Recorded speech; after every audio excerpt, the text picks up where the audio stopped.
Kuwait ദുരന്തത്തിൽ കൊല്ലം ജില്ലയിലെ 3 പേരുടെ മരണമാണ് സ്ഥിരീകരിച്ചത്. പുനലൂർ വാഴവിള പുത്തൻവീട്ടിൽ സാജൻ ജോർജ്, ശൂരനാട് സ്വദേശി ഷമീർ, വടക്കോട്ടുവിളയിൽ സാബു എന്ന് വിളിക്കുന്ന ലൂക്കോസ് എന്നിവരാണ് മരിച്ചത്.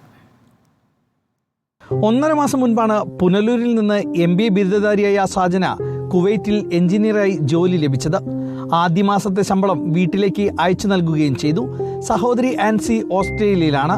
1 മാസം മുൻപാണ് ആൻസിയും ഓസ്ട്രേലിയയിലേക്ക് പോയത്. സഹോദരിയെ കണ്ട ശേഷമാണ് സാജൻ കുവൈറ്റിലേക്ക് മടങ്ങിയത്.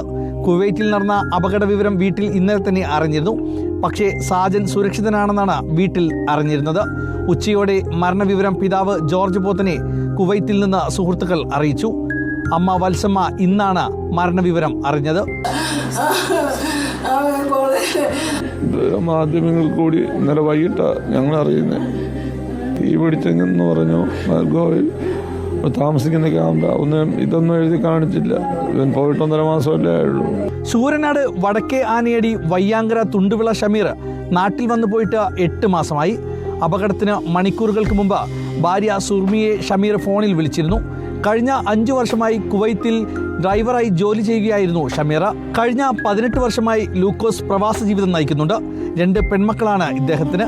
ഭാര്യ ഷൈനി. പ്രായമായ അപ്പച്ചനും അമ്മച്ചിയുമുണ്ട് വീട്ടിൽ. എല്ലാ ദിവസവും വീട്ടുകാരെ ലൂക്കോസ് ഫോണിൽ വിളിക്കാറുണ്ട്. കഴിഞ്ഞ വർഷം നാട്ടിൽ വന്ന് മടങ്ങിപ്പോയതാണ്. റിപ്പോർട്ടർ, കൊല്ലം.